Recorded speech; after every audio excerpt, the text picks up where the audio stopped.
దీపం ఎంతసేపు వెలగాలండి? అందుకు స్కందుడయ్యాడు.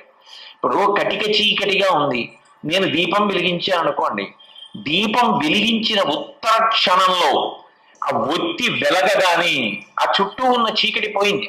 నేను దీపాన్ని పట్టుకుని నా మెడలో రుద్రాక్షలు ఎక్కడో జారిపోయేయండి అని వెతుక్కోవచ్చు. ఏమంటే దీపాన్ని పట్టుకుని నా పుస్తకం ఎక్కడో పెట్టానని వెతుక్కోవచ్చు. నేను దీపాన్ని పెట్టుకుని ఒక పుస్తకాన్ని చదువుకోవచ్చు.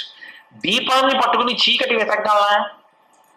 దీపం ఉండగా చీకటి ఎలా ఉంటుంది? దీపాన్ని పట్టుకుని చీకటి వెతకలేరు.